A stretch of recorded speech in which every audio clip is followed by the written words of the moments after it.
देखिए, कांग्रेस के राष्ट्रीय अध्यक्ष हैं, उनका आदेश हुआ था और चुनाव लड़ना है मुझे कालका जी से। उनका आशीर्वाद लेने आई थी, आशीर्वाद मिला है। जन विजयी दिल्ली विजयी करके लौटो, और वायदा किया है पूरी जान लगा दूंगी, पूरी ताकत लगा दूंगी। कालका जी विधानसभा दिल्ली के लोगों का दिल जीतेंगे और दिल्ली जीतकर लौटूंगी मैं वापस। तो आशीर्वाद लेने आई थी। बीजेपी चुनाव लड़ेंगे, कालका जी से ही उन्हें टिकट दिया गया है। प्रवेश साहिब सिंह वर्मा का नई दिल्ली से टिकट मिला है, किस तरीके से देखती हैं? देखिए, दोनों सांसद रहे, 10 साल तक सांसद रहे। केंद्र में इनकी सरकार, नगर निगम इनका, एलजी इनका, केंद्र शासित राज्य दोनों, और पूरी भाजपा फेल हो गई दिल्ली को परमानेंट सोल्यूशन देने में, फेल हो गई। इसलिए टिकटें कटी, लोगों का गुस्सा था, एंटी इनकम्बेंसी था, काटनी पड़ी टिकट। और आज विधायक लड़ने के लिए 10 विधानसभा में खोजा जा रहा था कौन सी सुरक्षित सीट है, और रमेश बिधूड़ी जी, कालका जी आ रहे हैं, स्वागत है उनका, आइएगा। जनता हिसाब बराबर करेगी आप दोनों से। टेम्परेरी की राजनीति आप दोनों ने बहुत खेली है। पहले भाजपा की 3 मुख्यमंत्री रहे, साहब सिंह वर्मा जी, मदन लाल खुराना जी और सुषमा स्वराज जी। 5 साल में 3 मुख्यमंत्री, टेम्परेरी का खेल चल रहा था, दिल्ली बर्बाद हो रही थी। फिर शीला दीक्षित जी 15 साल एक मुख्यमंत्री, परमानेंट हमने दी और उस समस्याओं के परमानेंट हमने सोल्यूशन भी किए। उसके बाद फिर आप देख रहे हैं टेम्परेरी का खेल शुरू हो गया है। अरविंद केजरीवाल जी बता रहे हैं मैं ही मुख्यमंत्री हूँ, आतिशी टेम्परेरी मुख्यमंत्री है, समस्याएं परमानेंट हो चुकी हैं। कैमरा घुमाइए, आसमान का रंग नीला नहीं है, हवाएं जहरीली हो चुकी है और ये महामारी का रूप लेने वाली है। मैं नहीं कह रही हूँ, ये हेल्थ एक्सपर्ट कह रहे हैं। अगर यही हाल रहे तो दिल्ली में सांस की बीमारी एक महामारी बनने वाली है। हल क्या है? टेम्परेरी लोगों के पास परमानेंट हल नहीं हो सकते। ये परमानेंट सॉल्यूशन, चाहे प्रदूषण हो, दिल्ली का अपराध हो, महंगाई हो, बेरोजगारी हो, यही है। रोजगार की बात कही थी अरविंद केजरीवाल जी ने। एक शराब के साथ एक शराब की बोतल बिकते हुए हमने देखा है दिल्ली को। ग्राहक कम पड़ गए थे तो शराब पीने की उम्र को कम करते हुए देखा है दिल्ली ने। 25 से 21 आतिशी मरलिन विधायक है, मंत्री है, मुख्यमंत्री हैं, चुप क्यों रही? चुप क्यों रही?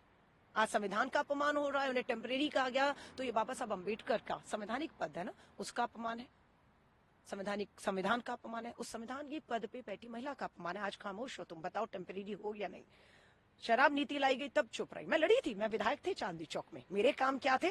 लाल किले से पैदल चलना शुरू करिए, शीशगंज गुरुद्वारा, फतेहपुर मस्जिद से सेंट स्टीफन चर्च तक आइए, मेरे काम बोलते हैं आज। लेकिन भ्रष्टाचार से समझौता हो रहा था, वापस लौटी, अपनी लड़ाई संघर्ष शुरू किया। महिला कांग्रेस की राष्ट्रीय अध्यक्ष हूं, बड़ी जिम्मेदारी कंधों पर पार्टी ने मेरे डाली। 28 राज्यों के दौरे मैंने इस साल में किए हैं। आधी आबादी को ताकत दी, उसकी सुरक्षा का मुद्दा, उसकी भागीदारी का। लेकिन पार्टी का आदेश हुआ कि मुझे लड़ना है मुख्यमंत्री वाली सीट पर, जहां पर आतिशी हैं।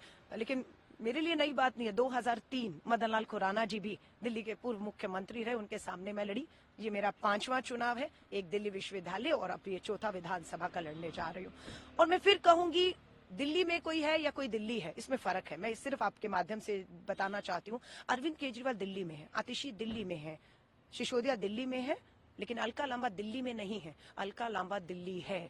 अलका लांबा इस दिल्ली की मिट्टी में पैदा हुई हूं, मैं पली हूं, बड़ी हूं। इन 30 साल के राजनीतिक और सामाजिक संघर्ष में मैंने आबाद दिल्ली को बर्बाद होते हुए देखा है। इसलिए दिल्ली का दर्द मैं महसूस कर सकती हूँ, क्योंकि मैं दिल्ली हूँ और इस दिल्ली की लड़ाई मैं लड़ने मैदान में उतर रही हूँ।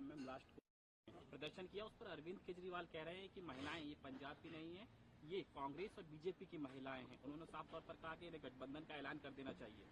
अरविंद केजरीवाल जी को सच्चाई को स्वीकारना चाहिए। मैं कहती हूँ पंजाब का मीडिया भी, आप भी हैं, पंजाब की बहनों को कह दीजिए अरविंद केजरीवाल जी पासबुक लेकर दिल्ली पहुंच जाएं कि उनके बैंक खातों में आम आदमी पार्टी सरकार के वायदे के मुताबिक पंजाब की बहनों को 1,000 रुपया पिछले 36 महीने इंटू आप कर लीजिए, मिल रहा है 36,000? नहीं मिल रहा है। लाएंगी वो पासबुक। हम भी बुला रही हैं कि यहाँ की बहनों को हम धोखे से बचा जाए। अगर 1,000 रुपया देना था तो 10 साल आपकी सरकार थी, 75,000 करोड़ का बजट है सालाना, दे सकते थे ना, क्यों नहीं दिया?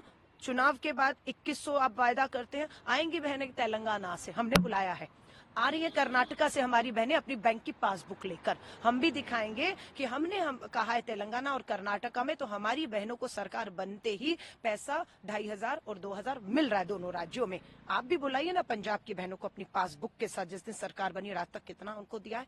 दिल्ली की बहनों को अब मेरी जिम्मेदारी भी है, धोखे में नहीं आने दूंगी।